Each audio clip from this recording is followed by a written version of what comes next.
सभी सज्जनों को एडवोकेट सुंदरी डोगर का जय भीम, नमो बुद्धाय, नमस्कार, सत श्री अकाल, आदाब। और आप सब लोग देख रहे हैं एसएम न्यूज। मैं बात करना चाहती हूँ आज आरक्षण पर, क्योंकि भारतवर्ष में जो है मनुस्मृति के अनुसार जो 3 वर्ण के लोग हैं, ब्राह्मण, क्षत्रिय और वैश्य, वो हर बार उनका जो है हमेशा जो केंद्र बिंदु जो रहता है धरना प्रदर्शन का, वो आरक्षण और SC/ST एक्ट रहता है। तो मैं बता देना चाहती हूँ उन लोगों की, आरक्षण जो है वो हमें खैरात नहीं मिली है। आरक्षण मिला है हमें अनटचेबिलिटी की वजह से, जो हमारे साथ हजारों सालों से जो हमारे साथ छुआछूत किया जा रहा था, हमारे साथ जो अनटचेबिलिटी की जा रही थी, उसकी वजह से हमें आरक्षण मिला है। और ये अनटचेबिलिटी क्या है मैं वो बता देना चाहती हूँ। बाबू जगजीवन राम जी को सभी लोग जानते हैं, वो भारतवर्ष के उप प्रधानमंत्री भी रहे बाबू जगजीवन राम जी। जब बाबू जगजीवन राम जी जो है तिरुपति मंदिर में दर्शन के लिए गए, तो वो दर्शन कर मंदिर से लौटे ही थे, यानी वो अपने हवाई जहाज उनका उड़ान नहीं था, यानी हवाई जहाज ने उड़ान भरी नहीं थी। इतने ही उस तिरुपति मंदिर को पवित्र किया गया था। ये अनटचेबिलिटी है। बाबू जगजीवन राम जी की ही बेटी मीरा कुमार जो स्पीकर रही हैं पार्लियामेंट में, जो लोकसभा की जो स्पीकर रही हैं, वो जब इंग्लैंड में गई, और इंग्लैंड में जब वो उन्हें इसलिए किराए का मकान नहीं मिला क्योंकि वो अनुसूचित जाति की महिला थी, अनुसूचित जाति की वो जो थी सदस्य थी, इसलिए अनटचेबिलिटी है। और सभी लोग जानते हैं कि भारतीय सेना में भी जो है छुआछूत, भेदभाव, अनटचेबिलिटी का जो है वो किया जाता है। अभी भी जो है सोशल मीडिया पर एक वीडियो बहुत वायरल हो रही है, जिसमें भारतीय सेना में जो है एक अनुसूचित जाति का जो है जवान जो है, जो बॉर्डर पर भारतवर्ष के लोगों की सुरक्षा कर रहा है, वो जवान जो है रोटियां उठाता है, तो उसे रोटियां नहीं उठाने दी जाती, क्योंकि वो अनुसूचित जाति का व्यक्ति है। उसे किसी चीज को उसे छूने का कोई अधिकार नहीं है। ये अनटचेबिलिटी है। वहीं जस्टिस जो देश की में हाई कोर्टों के जो जज हैं, उनके साथ भेदभाव किया जाता है, उनके साथ छुआछूत किया जाता है, उनके साथ जो है दोयम दर्जे का व्यवहार किया जाता है, जिसके जीते जागते उदाहरण हैं जस्टिस कर्णन।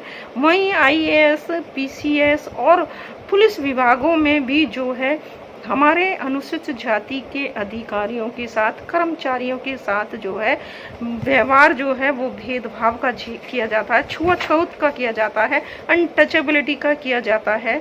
जो लोग आरक्षण, मैं तो ये कहना चाहती हूँ, जो ब्राह्मण जो हैं, ब्राह्मण महासभाएं हैं, क्षत्रिय महासभा हैं, वैश्य महासभाएं हैं, वो सब जो हैं आरक्षण को ख़त्म करने के लिए, बिल्कुल समाप्त करने के लिए कहती हैं। SC/ST एक्ट को ख़त्म करने के लिए कहती हैं। आरक्षण को कहते हैं कि जातिगत से ख़त्म कर इसे आर्थिक आधार पर कर देना चाहिए। तो मैं उन लोगों को बता देती हूँ कि भी आपकी जो मांगे थी वो मान ली है। उनमें 10% आरक्षण, आपको मुट्ठी भर लोगों को 10% आरक्षण जो है वो आर्थिक आधार पर कर दिया है आपकी सरकारों ने, आपके जजों ने। उसके बाद भी ये लोग प्रदर्शन करने से चूकते नहीं हैं, हमेशा जो है आरक्षण के मुद्दे को उठाए रखते हैं और शोर मचाते रहते हैं।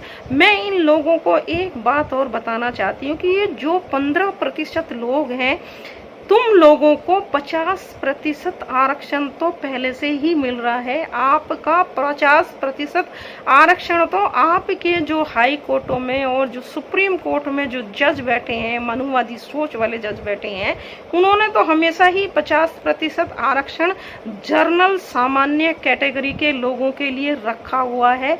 50% आरक्षण तो हमेशा से ही आपका रिजर्व रहा है।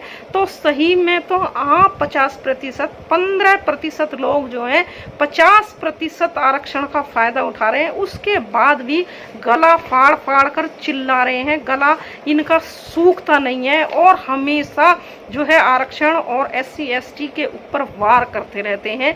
मैं यहाँ बताना चाहती हूँ कि अगर आप लोगों को आरक्षण खत्म करना है तो मैं आप लोगों को बता देती हूँ कि आपको क्या खत्म करना पड़ेगा, और इस अनुसूचित जाति और जनजाति के व्यक्तियों को क्या क्या देना पड़ेगा।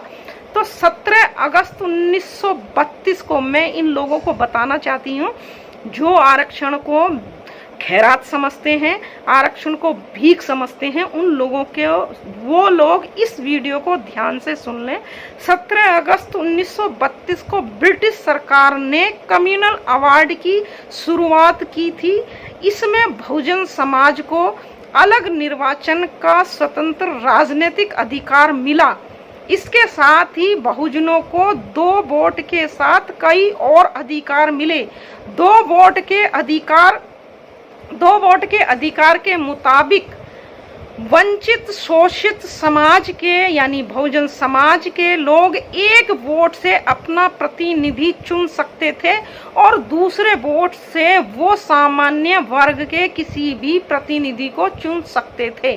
बाबा साहब के अनुसार जो शोषित और वंचित और बहुजन समाज को जो 2 वोट का अधिकार मिला था, उनके अनुसार उनके उत्थान में बहुत ही बड़ा कदम साबित होता, ऐसा बाबा साहब भीमराव अंबेडकर जी की सोच थी। इसके साथ ही मैकडोनाल्ड अवार्ड में बहुजनों को, शोषितों को, वंचितों को शासन, प्रशासन और न्यायपालिका में बराबर की हिस्सेदारी देने की बात की थी मैकडोनाल्ड अवार्ड में। ये सब लोग जो ब्राह्मण समाज के लोग हैं, क्षत्रिय समाज के जो लोग हैं, वैश्य समाज के जो लोग हैं, वो सब सुन लें।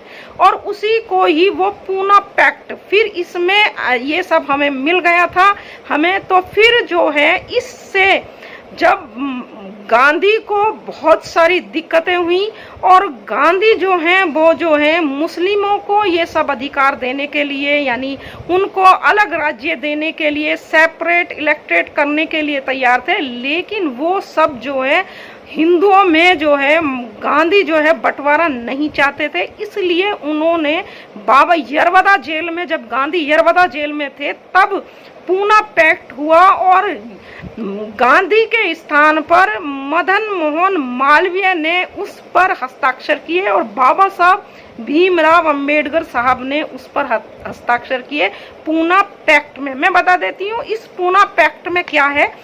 समझौते में दलित यानी शोषित और वंचित और यानी बहुजन समाज, यानी जिसको उसमें लिखा गया दलित वर्ग के लिए पृथक निर्वाचक सेपरेट इलेक्टेड, यानी पृथक निर्वाचक सेपरेट इलेक्टेड यानी मंडल को त्याग दिया गया। यानी जो हमें वहां से ब्रिटिश सरकार से जो मिला था त्याग दिया गया था। लेकिन दलित वर्ग के लिए यानी बहुजन समाज के लिए, SC ST के लिए आरक्षित सीटों की संख्या विधान मंडलों में 71 से बढ़ाकर 147 और केंद्रीय विधायिका में कुल सीटों की 18% कर दी गई थी। ये पूना पैक्ट के तहत हुआ। ये इसलिए हुआ जो हमें हमारे बाबा साहब भीमराव अंबेडकर जी के बहुत लंबे संघर्ष के बाद ब्रिटिश सरकार ने जो हमें वो सब दिया था, उस पर जो है महात्मा गांधी जो थे वो खुश नहीं थे और उन्होंने ये सब हमारे बाबा साहब के साथ पूना पैक्ट किया। जब भारतीय संविधान की रचना की गई, भारतीय संविधान की जब लिखा गया, तो यानी इस शोषित और वंचित वर्ग को यानी जो बहुजन समाज है, इस वर्ग को पूना पैक्ट के अंतर्गत जो समझौता हुआ था उसको भारतीय संविधान के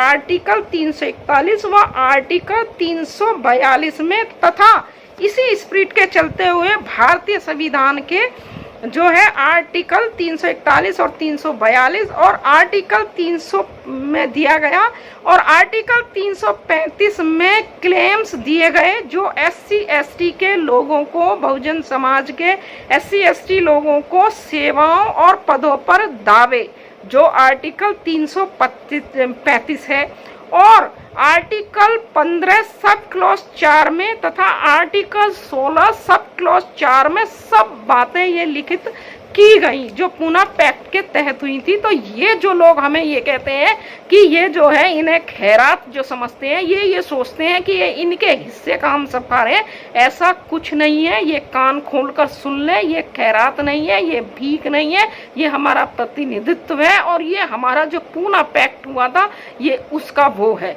अगर किसी भी जाति के जब अब ये जो है क्योंकि अनुसूची SC ST उसमें लिखा गया था, तो फिर उसमें आगे चल के ये अगर किसी जाति के देश में यानी किसी भी देश में किसी भी जाति को देश के राष्ट्रपति ने SC ST की सूची में शामिल कर दिया है, यानी हमारे भारतवर्ष में जो है राष्ट्रपति ने SC ST की सूची में शामिल कर दिया किसी भी जाति को, तो वो अपने आप में एविडेंस है उसके पिछड़ेपन के लिए।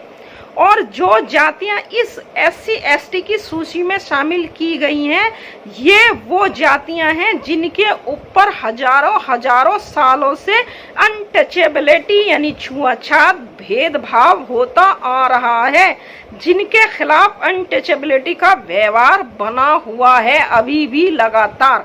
तो ये जो है ये वो सब आरक्षण का वो है।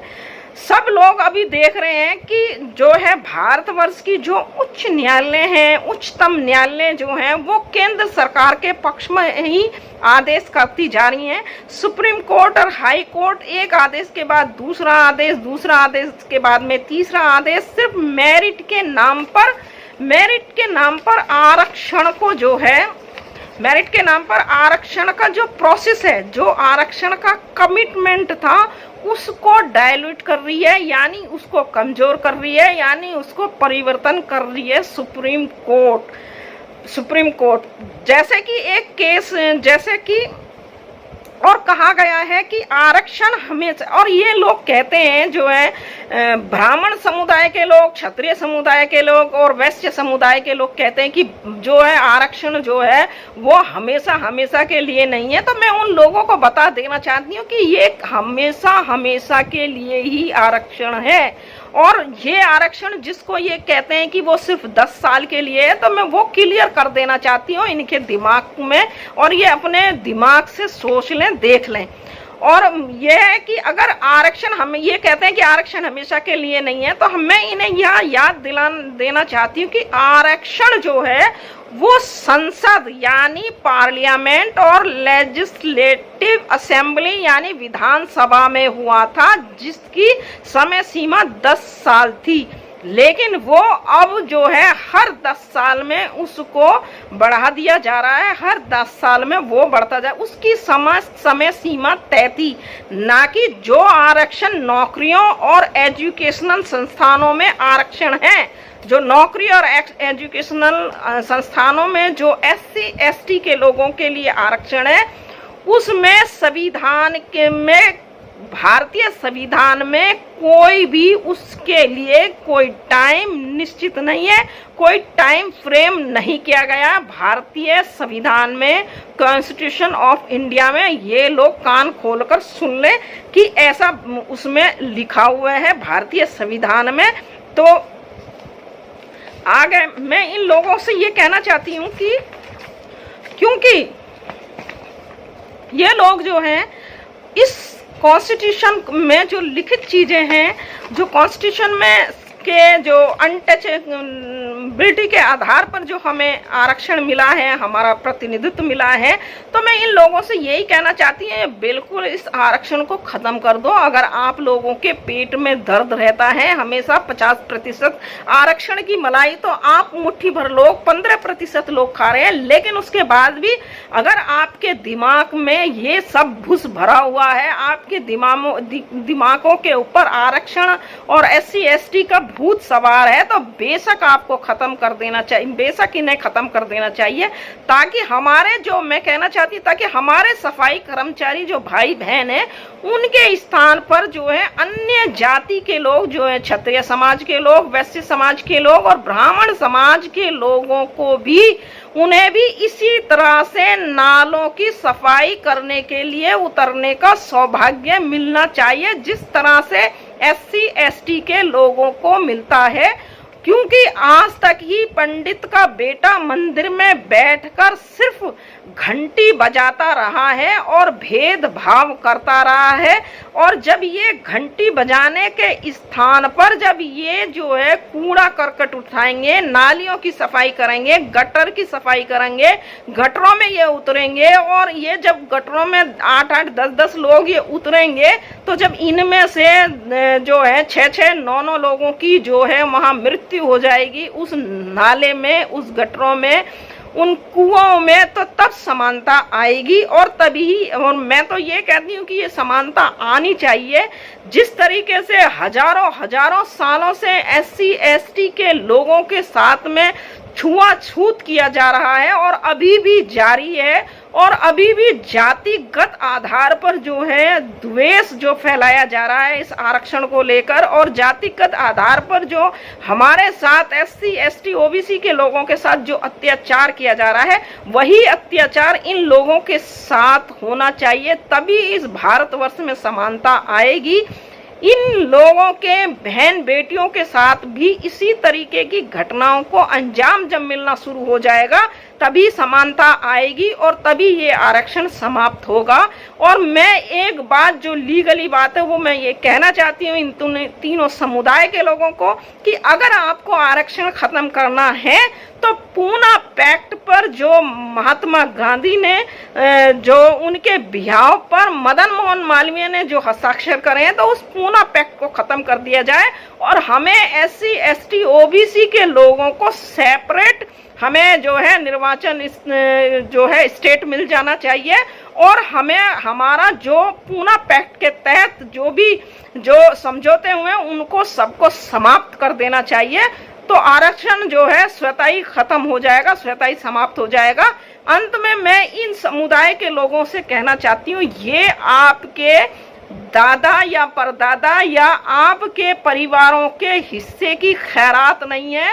ये हमारा जो है SC ST OBC के लोगों को जो है, जो हमें बाबा साहब भीमराव अंबेडकर जो है संविधान में लिख कर गए हैं, वो हमारा प्रतिनिधित्व है, क्योंकि हम लोग यहाँ के मूल निवासी हैं। हम लोगों को हमें जो अधिकार जो ब्रिटिश सरकार में जो देकर जो है कम्युनल अवार्ड और मैकडोनल्ड अवार्ड के तहत जो मिलना चाहिए था, वो जो है गांधी ने पूना पैक्ट के तहत समाप्त करा दिया था। और ये पूना पैक्ट की वजह से ही हमें ये सारा हमारा प्रतिनिधित्व हमें सब मिला है। तो पूना पैक्ट को ही इन आप लोगों को समाप्त कर देना चाहिए, सरकारों से आपको कहना चाहिए, और जो हमारा अलग SC ST OBC यानी बहुजन समाज को अलग राज्य दे देना चाहिए। अंत में सब लोगों को मेरा जय भीम, नमो बुद्धाय।